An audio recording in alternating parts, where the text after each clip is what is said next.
Hello and welcome back to another episode of Fully Booked, the Hidden Gems author podcast, in which Craig Touch and myself, Roland Hume, chat some of the interesting figures and leading lights of this crazy industry of writing and publishing.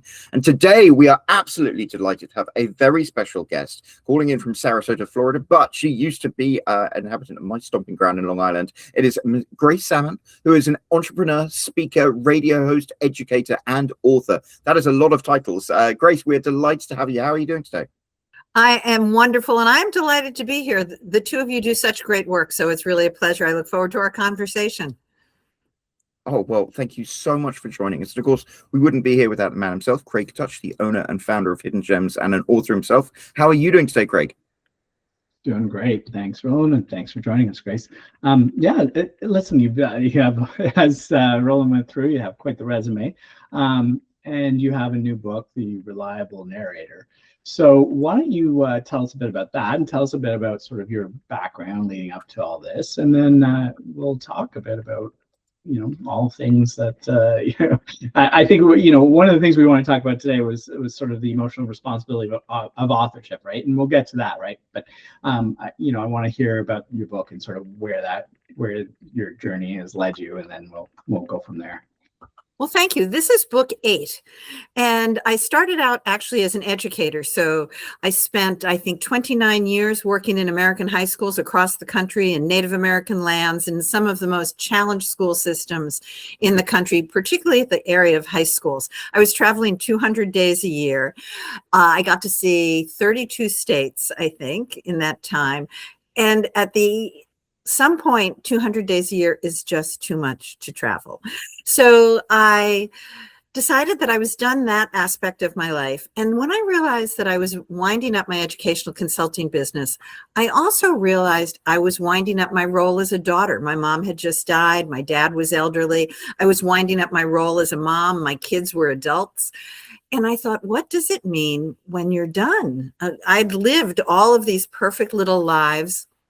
Roland and I were talking before we went on air about how I grew up on Long Island, and it was the early 50s, and it was that perfect little Ozzie and Harriet, Father Knows Best time in America. And all of a sudden, all of that was done, and I didn't know who I was going to be. So as I had often done, particularly in my other books, I decided I'm going to write a book about a woman who thinks she's done. And that was fascinating to me because I didn't really know where it was going, except that I made the character very, very messy. The name of that novel is The Eves, like Adam and Eve. And that novel was about a very messy character who thought she was done until she met a group of older women, and they're colorful women and women of color. And as she begins to take their oral histories, she begins to understand her own place in the cosmos, and she begins to reclaim certain talents that she had. So as I'm doing now with the new book, The Reliable Narrator, I was doing the podcast circuit. And one of the shows I went on was called Spunky Old Broads, which is SOB. And the woman who owned the station invited me on. We had a wonderful hour together. And the next day she called me and said, "You need your own radio show." And I said, "I can't do that. I'm done. Didn't you read my book? I'm done. I wrote it to figure out that I was done, and now I'm done." And she said, "Grace, did your characters teach you nothing? You are not done." And from there, I've had the most amazing 6 years, 3 more books, one on writing, publishing, and marketing, 2 different radio shows, award-winning authors, Nobel Prize people, Oscar winners, just an amazing array of folks. And then I thought I was done. And then the idea for The Reliable Narrator came. And it's out May 2026. It's the story about a woman who has hidden behind everybody else's stories because she doesn't think she has one of her own to tell. And suddenly, here we are. Yeah, listen, I mean, I think a lot of people look forward to being able to say they're done, that I guess when you think of that, you think of like working. I'm done. I'm retiring. I'm going to start living my life now.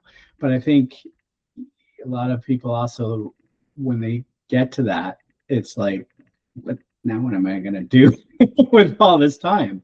And if you can find something that you still love doing, then you don't need to be done. And it's not the same as sort of like working, you're having fun, like doing podcasts, doing, radio shows, I imagine. I mean, I don't know, maybe it's not fun for you, but I enjoy this kind of thing. And so, yeah, like very much so. I think it's a lot of fun, but let's not lose sight of the fact that it's also work. You Sure. both put in so much work to put on such an excellent podcast.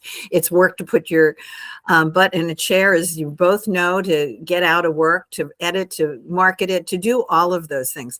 So it's still work, but I don't know what I'd be doing if I wasn't doing it. Right, exactly. I mean, there's different kinds of work. There's that saying, if you do what you love, you never work a day in your life, something like that. Exactly. So yeah, so I mean, it's probably a lot different than being an educator. And even if you like something, you do it for 20 years, 30 years, you stop liking it a little bit. I think, So sometimes change is really what you're looking for. Well, they talk about lives coming in different ages, don't they? They call the period, I guess, Grace, that you're talking about the third age, which is when you get born again and you have all of these, a whole new life to explore and make for yourself. Well, I was talking with someone the other day, and then we're talking about how did I feel about being in my third act. And I thought, I'm fine with being in my third act as long as it's a 4-act play, because I am not ready to be done. I think that at every turn, there are things to be learned. And for me, very importantly, how to contribute, how to give back, how to connect with others, how to lift other authors' voices up, how to help other people leave their mark on the world. So those are things that I hope I'm never done with.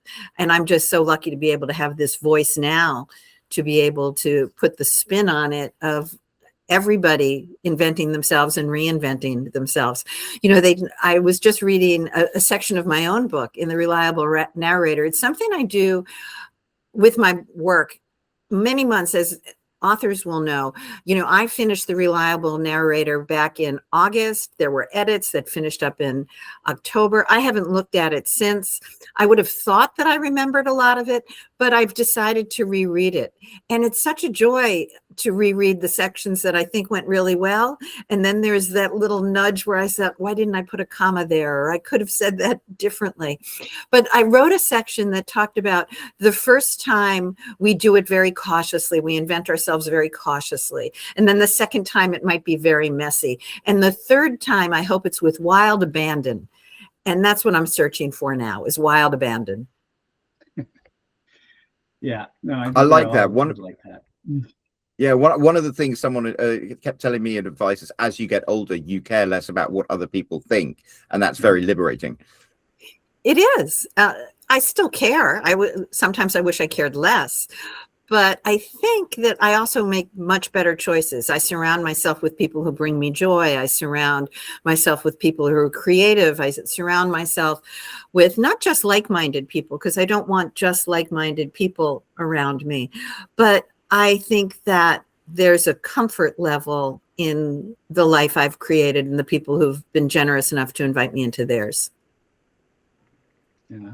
I mean, when we talk about sort of the issue that I mentioned before, the emotional responsibility of authorship, the idea there, as I understand it, is the responsibility we have as authors for the people that are reading our books and the messages that we give, right? And it's listen, if you're writing fiction, you're writing horror, you're writing whatever, like sometimes you're just trying to entertain, right? But sometimes you're trying to do a little bit more. And that's what we wanted to talk a little bit about. And I think, you've sort of discussed some of that, yourself in sort of the ideas you've had about, the books that you've written and sort of what you want people to take from them. But let's talk about that a little bit more, and what is your thought around all of that? Well, Craig, I think it's really true whether you're writing fiction or nonfiction. My first 3 books were nonfiction, and they were in education, and they had to be vetted, and they had to be studied, and they had to be approved by all sorts of different levels of educators before they got out the door. But there's a huge responsibility to make sure that what you're writing is going to deliver the appropriate research, certainly, but also the appropriate outcomes, or the outcomes you believe will happen. So the books that I wrote in terms of educational aspects were very much grounded in research to help high schools improve across the country. They also had to be written at a pace that educators could enjoy them and embrace them and work to improve their high schools. So there had to be that balance. I obviously wasn't going to bash educators or bash unions or bash parents or bash students or bash legislation. We had to find ways to be collaborative and get the outcomes we wanted. So we have an emotional responsibility there and a authentic leadership, I think, responsibility there. When it comes to fiction, I think it's very much true. My first book is about, as I mentioned, Jessica Barnett, who thinks she's totally done. And there weren't a lot of high risks in that. She's a mess. She's a very sloppy, hot mess. But I don't know that I had to really worry a lot about the emotional risks my readers might take. Where I had to be very careful there was in terms of the characters, because they were, the youngest character is 15, the oldest is 90-ish, and they're people of color and colorful women. There's a lesbian couple in there, and I wanted to make sure that I captured their voices authentically and fairly. So for me, that meant having a strong beta group where I could say, did I get this right? Did I step on any toes?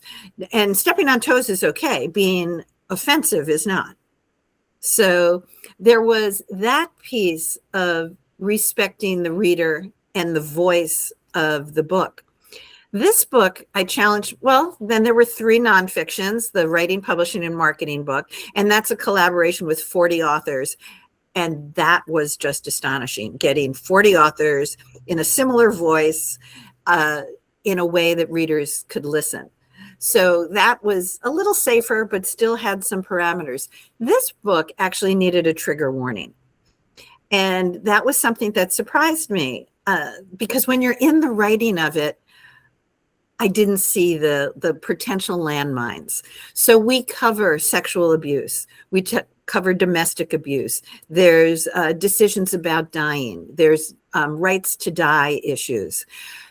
There's AI issues, which is such a trend right now.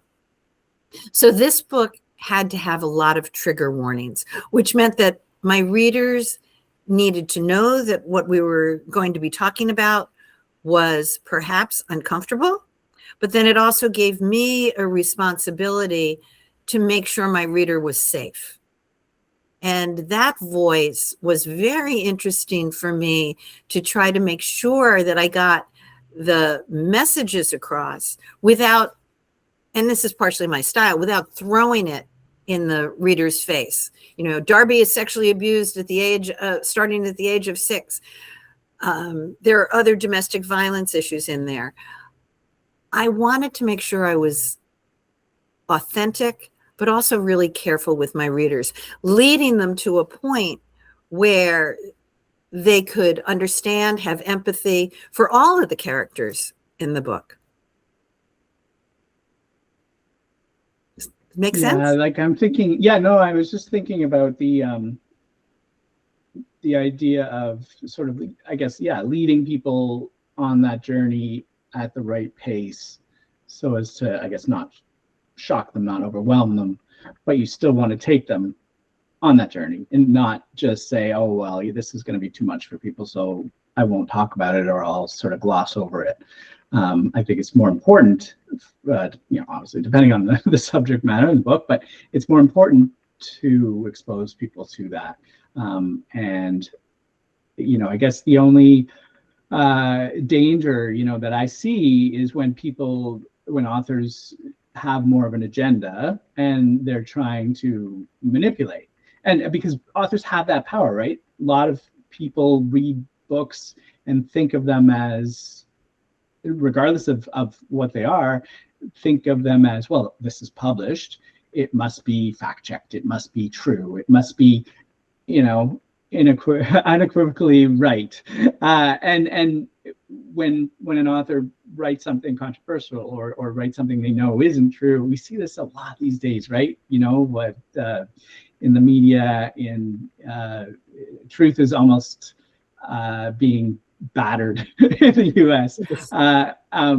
But a lot of that is because people are not being careful with how they say it, or maybe they're carefully manipulating people, right? So I think a lot about this topic and sort of the power that words have, and and the great thing about self-publishing is everybody has a voice. The bad thing about self-publishing is everybody has a voice, right? Absolutely. And everyone's listening. And so how do we guard ourselves against sort of the bad actors too? Well, I think that's a really interesting nuance that you've put on this, because I think sometimes we're safe. If we know we're reading horror or crime, we may deal differently with a rape scene, for example. But if we're dealing with literary fiction, readers come to that with maybe a different expectation too. But now that genre is so muddy around the edges, I'm not sure that readers can say, okay, I'm choosing to read this crime piece, so it may be more violent, or I'm choosing to read this, so it may be more violent. But wait, I just picked up women's fiction or beach fiction, and I didn't expect that. So genre sometimes helps us, but I think that in my beta group, I think I had 30 beta readers on this to help me navigate the ends, because when I write the beginning, I write the end, I never know the middle. And so it's very helpful for me to have beta readers. But when I had them read it, it was really interesting, because one of my readers said, I had such a hard time reading it because it's a story of a woman with cancer. And I went, oh, really? Yes, that's very true. But I didn't see that as the painful point. I had another one of my readers who was probably my #1 fan in my first novel, The Eves. And she said, it was beautifully written. It was better written than the first book. I love the characters, but Grace, I don't know why you had to talk about sexual abuse at all. I don't think that's anything we need to talk about.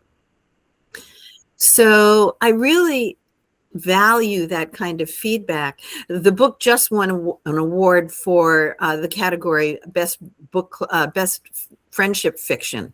And for me, it's really a story about two women who are there for each other through a lifetime. And that was my primary lens. It certainly challenged ideas of hiding your own story, being invisible, the truth that we choose to tell. But really, for me, it was a story about friendships and how we get through. But that authentic voice, I think, you mentioned, Craig, very clearly. Truth is a very interesting thing on the cover. I love having taglines on the cover of my books. And I think I'm realizing that I love to write, first of all, flawed characters, but also apparently I really like to write about truth, because the tagline on the first book is that when our stories are told, everything changes. The tagline on this book is, some truths aren't hidden, they're just waiting to be claimed. And the book that I'm working on now is actually just blatantly called Honestly, David. And the tagline on that is, because love changes everything except the truth. So apparently I have a truth issue. Well, you know what? Truth is so important. What is it Ernest Hemingway said? You start writing by just sitting down and writing the truest thing you can. It's like truth seems to be we are so bereft of it right now. You look at the government, which just spits out things we know are absolute lies every single day. And it's like, to find the truth and see the truth, and you know what the truth is so important.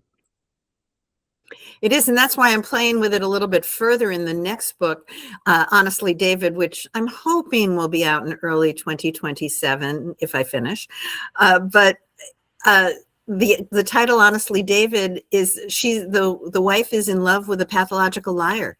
And it's how does she navigate being very much in love with a man who continually pulls the rug out from under her because he lies. So it's playing with flawed characters too. It's, how do we love people who are very flawed? Well, I think everybody's flawed, right? Exactly. That's why, and that's why those are the best characters. That's why we always we've talked about this before, how the difference between Marvel and DC in the comic book world, where in Marvel most of the heroes are flawed, and that's why Marvel is so much more interesting. Yes. Because in DC it's all Superman, like they're all like he's all good or he's all bad. Other than Batman maybe, but they're very much usually the heroes are really good, the villains are really evil.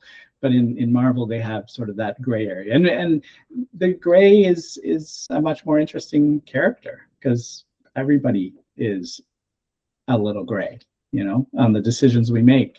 You might decide to do one thing based on how you're feeling that day, that you might have another day chose something else. Another person might make a completely different choice, and it doesn't necessarily even mean that those choices are wrong or right. It's just, based on so many things. Well, that's why I think character arcs are so interesting as well, because in my book, there are wonderful secondary characters, but there's Darby, who, as I've already mentioned, was abused as a child. And her mother bought her silence, basically said, this is what we're going to do, and you're never going to talk about this again. And then there's Phoebe. But I want it all again back to my beta readers. My beta readers hated Teresa, Darby's mother. And there's something we talk about in writing circles about pet the cat. If somebody is really a horrible villain, we have them go take their mother out to lunch and feed the cat and pet the cat and love the cat. And then all of a sudden the villain is more lovable. But we are all flawed. And that idea of understanding is something I also want my readers to walk away with, that we are flawed, but understand us in that process. Yeah. And I think that gives people, when you write those characters, especially as you're saying, like those villains, right? People in comic books, sometimes the villain is evil just to be evil, right? But in real life, most people you see them as doing bad things, and they're the hero of their own story. They're doing it for what they think are the right reasons, even if those reasons are flawed, right? And I think that goes back to that idea of emotional responsibility in showing people that decisions and people are not black and white. And so it almost gives people the ability to understand people in their lives more. When they can read a character, it doesn't matter if the character is similar or not, right? But it just, you see this character, they're acting this certain way, and you're thinking in your mind, without any context, you're thinking, oh, they're a bad person, they're doing that. And then you show them, well, look, this is what they've come from. This is what they had to deal with. This is what led to those decisions. And then maybe your readers will look at people in their own life and who are doing things that they've judged without any context and think, maybe there's a reason why they're doing that. Absolutely. And I think one of the hardest chapters for me to write was the moment when Darby and her mother, after 40 years practically, talk about the moment where that silence was brokered, if you will. And it was so emotionally exhausting to write that chapter. And then I got into bed and I imagined what's the next morning going to be like for them. And I got into bed and I was just emotionally spent. And I thought, how am I going to go back to my desk in the morning and write this nice piece for how do they then negotiate the rest of their world? And this sentence came to me, and you both write. So the idea of all of a sudden you have this sentence that, like, where did that come from? And the sentence was something along the lines of, and the next morning, they maneuvered around the kitchen like overly cautious bulls in a china shop of emotions. Mm-hmm. I love that. That's beautiful. Thank you, Roland. I appreciate that. And literally, that was it. Then I got up and I wrote that whole next chapter, and I don't know when I went to bed. But that little gift of some synapse closing in our brain, and I went, a china shop of emotions, emotional bulls. This is great. But we also need to know we just dragged our readers through that, so they needed some relief.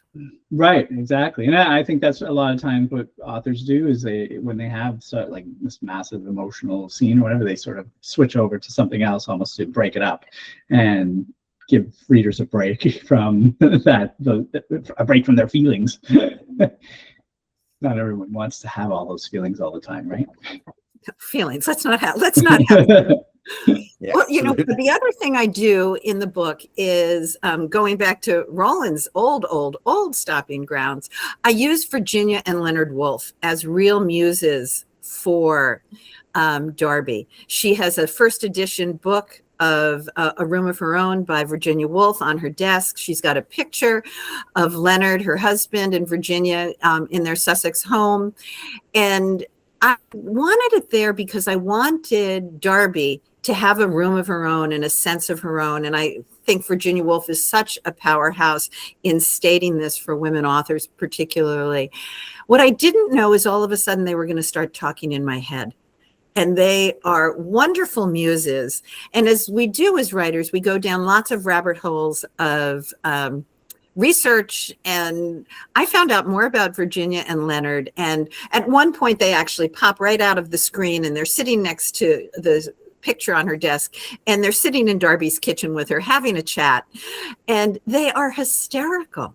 But we talk about things there too, about suicide, because there's a point at which Phoebe, who is this fabulously flamboyant, pink PF flyers, pink Jeep, big hair, is trying to decide, is she going to let her cancer run its course, or is she going to do doctor-assisted suicide? And Darby has this conversation in her head with Virginia Woolf about, how did you put those stones in your pocket? And how did you just do that and walk into the river? And, why did you do it? Why did you do it that day? Why did you do it at all? But the banter that happens between Virginia and Leonard, I think, takes some of the edge off around a very painful subject. I also love, and this is something I think your listeners would love, is as I did my research, I love that Virginia Woolf and Leonard bought a printing press, put it on their dining room table. They published T.S. Eliot. They published Freud. They were self-published authors. That's old school self-publishing, yeah. I just never love even it. thought about that, but yeah, you're absolutely right. Right? That would be cool. Can you get printing presses you can just put in your house, and that would be really neat. It would take a while, but fulfill your orders. But it would. But Virginia Woolf is a self-published author. I kind of like that. Yeah, no, that's great. So, how do you? What genre are your books generally put into? Is that your fiction? Literary, I think appropriately upmarket literary women's fiction. Okay, yeah. So women's fiction is that suggests there's a down market women's fiction. Yes. Well, it's funny, Roland. Women's fiction was a really big thing. And then everybody decided, well, is women's fiction just written by women? Is it only written for women? So now women's fiction, we talked a little bit earlier about genre being blended about. Muddied. Mm-hmm. So I'm not really sure. That's very interesting. So my introduction to sort of women's fiction was from reading all my mother's books, which were mostly from the 70s and 80s.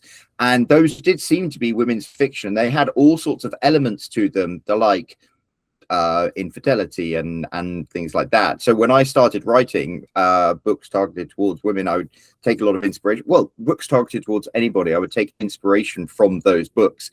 And then I didn't realize that over the years, kind of women's fiction had shrunk a little, and romance was much bigger. And the things that I wrote about in women's fiction that was inspired by women's fiction, the romance audience didn't want to read about. And it's kind of interesting how the genre has kind of moved on.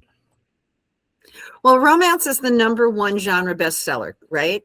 And then after that, I think it's romantasy, which is, that's science fiction. Fantasy, romance. Yeah. Mm-hmm. Yeah. And then, so when we look at the whole marketing piece or the whole publishing piece, and we begin to look at genre, I know one author who writes romance because she wants to sell. She wants to be a published author who sells, and that's absolutely fine. It's not where my heart leads me. I had a fascinating discussion with the agent for this book, The Reliable Narrator. And I've been self-published, self-published, indie published. I've been traditionally published, and I never had an agent. So I really worked hard to make this much more literary fiction. And I had a fascinating conversation with a pretty impressive agent who told me she loved the book. She thought it was astonishingly well written. She thought I did all of the things that publishing houses would love. I've got a great website. I do podcasts. I write. I do lots of things. And she said, but I could never sell your book because it's, she rattled down the genres that sold most. And then she did, I think, as many authors here. She said, this book is amazing, but could you write me a book that was about that? And then we'll pull this out as your backlist. Mm-hmm. And I wasn't willing to wait. Yeah, and I think that's sort of one of the things that self-publishing has done for authors and for readers is allowed authors to publish books that were not traditionally publishable because they wouldn't make the kind of money that those traditional publishers want to make, but still make enough money when the author is getting an actual realistic revenue, like they're getting 70% instead of 5% or whatever it is that the traditional. So you don't need to sell the kind of numbers that they want you to sell, and you'll still make more money as a self-published author. And I think that has given rise to a lot of genres that didn't even exist when it was all trad pub, because they weren't willing to take risks. They weren't willing to say, oh, there's not a big enough, or we don't even think that there's a big enough market for that, so they just wouldn't publish it. And then self-publishing came along, and then there's all sorts of genres now that we've talked about in the past that never would have existed if it wasn't for that. And, I mentioned earlier that I wrote a series along with these other authors on writing, publishing, and marketing. And it's fascinating to me how the industry is changing so quickly. Those books have only been out 2 years. And already there are aspects that could be tweaked. They're still really valuable, but it's a very interesting change in the industry. In the last few years, I've seen many traditionally published authors buy back their rights and then self-publish them. Yeah. Mm-hmm. So when you're publishing your own stuff, and it's obviously it's that smaller market that we're talking about, and each book, it seems, is fairly different from each other. What kind of marketing are you doing? Oh, isn't that most of us talk about how little we enjoy the marketing? Everybody, yeah. Mm-hmm. Right. I'd love to I'd love you to direct me to one of your podcasts where the author just said, my favorite part about this is the marketing, because it's not going to happen. Writers write because they want to write. They don't want to be salespeople. They don't want to be marketers. They want to be writers. And that is the downside to self-publishing, absolutely. So I think first and foremost, though, it behooves us, even if we're self-published, we should have multiple editors. We should have beta readers. We should have multiple editors. We absolutely owe our readers the best quality work that they would get from any other publishing house. So I think a lot of, there's a niche, let me say, of self-published authors who don't understand that. There's a lot of them who do. But first and foremost, if you want any credibility in the indie publishing world, I think it's important that you provide your readers with absolutely the best product possible. Then in terms of your more specific question, excuse me, in terms of how I'm marketing, I'm really lucky to be doing many podcasts to do it, which I just am so grateful to you both for getting the word out about the books. But also, I've jumped back onto the socials. I took a year off, which I enjoyed thoroughly, from just not that, what do I post today? Is it inane? Is it important? Yeah. So I'm back on the socials. I'm not doing ads or anything. I love doing book clubs. Love doing book clubs. Talk to various groups, Rotary groups, senior centers, adult centers, women's groups. But there's never enough. Well, right, and I mean those are all like great ways, especially if you have if you understand your audience enough that you can to hone in really on where they are, and go to those places, or the podcasts that go to your audience, the social, if you have the social network to connect to them, the different groups where they hang out. We've heard lots of authors talking about some really innovative ways to reach their audience, especially when it's almost like one of these things where like, I can't even think of a specific example, but there's been places where somebody has said, I thought a lot of my readers are this, so I'd go to this group, and it has nothing to do with writing, right?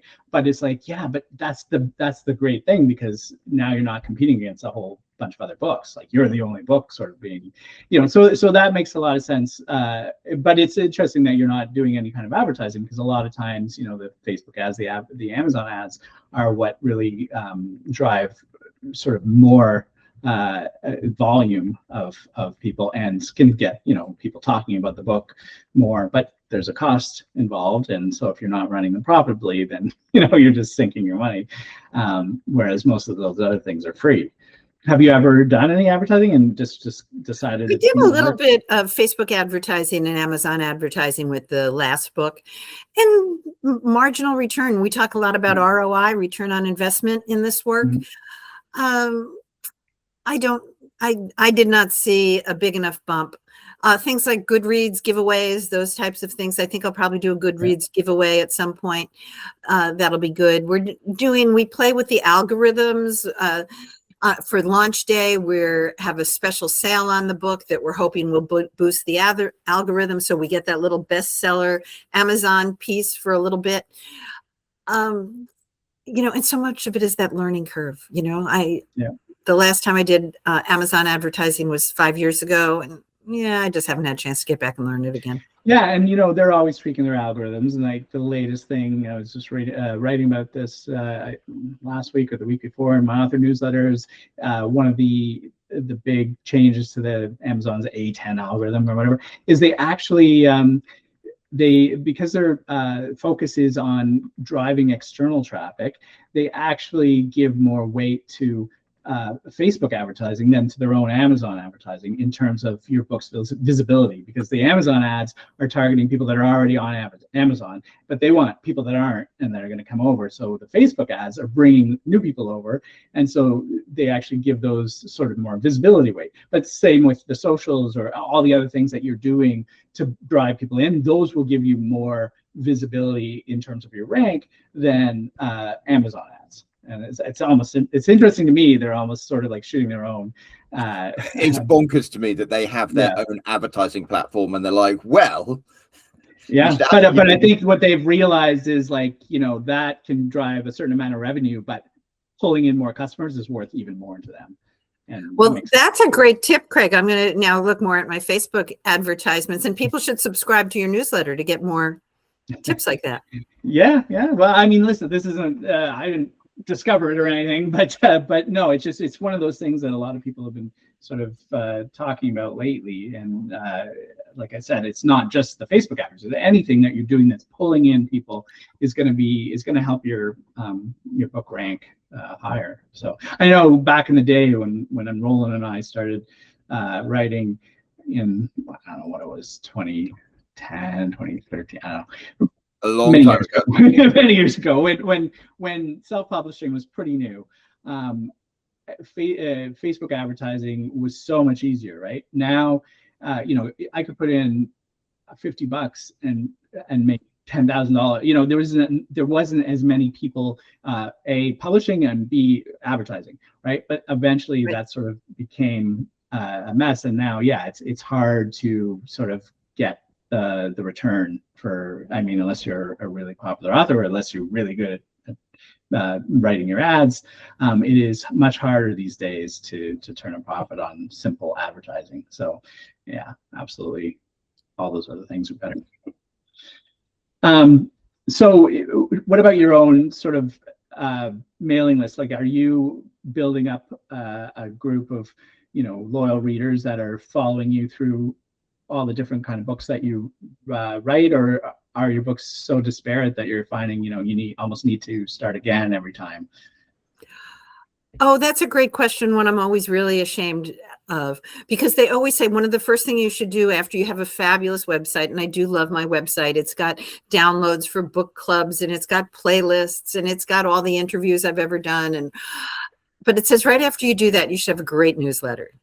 And I have just resisted and resisted. To me, it is one more thing that I have to deliver. And I have a lot of author friends who are very good about it. And, they'll come out every single month. I have another friend who's a USA Today bestseller, and hers is called, it's Barbara Conry, and hers is called Once in a Blue Moon. And she publishes it once in a blue moon. I have not done that. And still, the Eves is still getting royalties 5.5 years after publication. So I'm happy about that. But yes, you should probably do that, but I do not do it.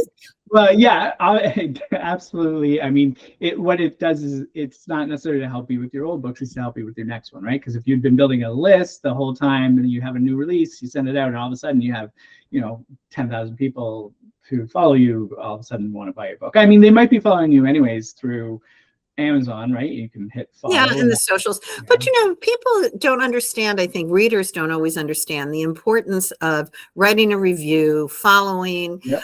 That's something I always, when I'm working with authors or I'm doing writing seminars, I always impart on people the importance of writing a review, even if it's just giving the number of stars. If it write 2 sentences and says, it changed my life, or it was the worst book I ever read. Don't do that. But I think the importance of leaving reviews, the importance of following. I have this great street team this time. I've got 30 people on my street team. They are posting my stuff on the socials. They're engaging in their own communities. They're writing reviews on the Goodreads and BookBub. They'll do the same thing on Amazon the day it launches. But one of the simple instructions was, and please follow me in Goodreads and BookBub, and they didn't do it. So it's one extra step, and people are just there to enjoy reading and writing, which is what maybe we should all just focus on. Yeah, I mean, they might be following you on Amazon. I just learned recently, and I mean, this might be old news to you guys, but I just learned recently that in Author Central, you can go in and see how many people have elected to follow you on Amazon, and they'll get Amazon's messages when you publish a new book. Yes. And it's almost like creating your own little newsletter. I knew they could do that. I didn't know you could get the actual number. I went into some of my old pen names. I'm like, oh, how many?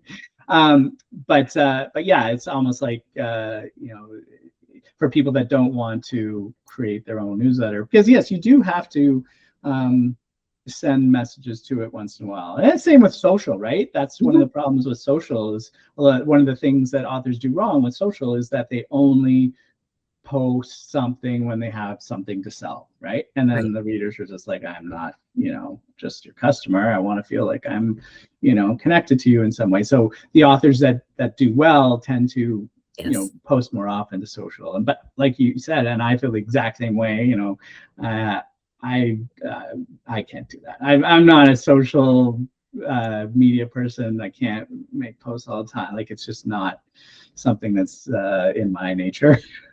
So I get it, but it's the same with newsletters. It's like, you don't want to send a newsletter only when you have a new release. So if you're not willing to do that, then yeah, there's less reason to make one. And I really try to balance my socials between what you had talked about, not just when I have something to say.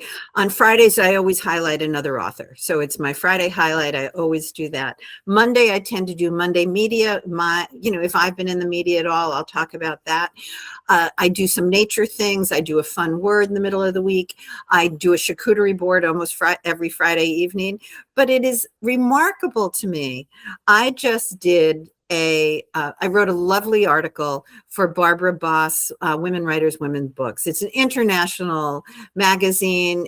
I was pretty happy with the article. It got great vibe. I put a notice of it up on Facebook. I think it got 500 maybe little thumbs up, no comments. I bet nobody read it. And then I posted a picture of an alligator in my backyard that was eating a fish. 47,000 likes. Well, that went viral, I think. 47,000 likes of my backyard. I really wanted you to read my article, but at least you found me on the socials. Yeah. I mean, those thumbs up help the algorithm push your article out to others. But I always like to believe, for everyone that took the time to give you the thumbs up, there's 5 or 10 more that didn't bother, right?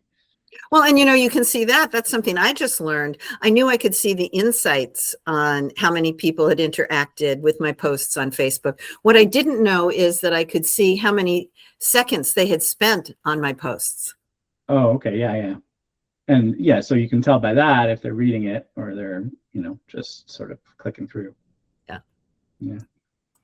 Well, unfortunately, it looks like we're approaching the top of the hour, so we're going to have to wrap things up. But it has been a wonderful discussion, Grace. Thank you so much for bringing all your energy and wisdom to our call. Before we wrap up, I was going to ask, can you let everybody who is watching on YouTube or listening on Spotify know where they can find more about you, more about your books, more about everything that you do? Thank you, Roland and Craig. You can find me at www.gracesammon.net. It's said just like the fish, but it's spelled differently. It's Sammon, gracesammon.net. And lots about me there, lots of ways to contact me, invite me. I love interacting with authors and with other readers. So please reach out, and I'd love to connect. And you can find The Reliable Narrator and The Eves wherever books are sold, as well as the series on writing, publishing, and marketing. And follow me. I'm hanging out on Facebook more than any place else right now, but I'm back on Instagram and LinkedIn, Grace Sammon. Well, that is wonderful. We will make sure to pop a link down in the description of this video. So if you have enjoyed everything that Grace has shared with us, make sure you scroll down there, click on that link, and go and check out her website. And while you are on that journey, you will pass this big empty comment section. Make sure you leave a comment for Grace and let her know how much you appreciated everything she shared with us today. And while you're down there, if you haven't already, there's a subscribe button. You want to smash that like button, and there is a bell icon that you can click to make sure you are notified every time there is a new episode of Fully Booked, which of course there will be next week. So until then, cheerio.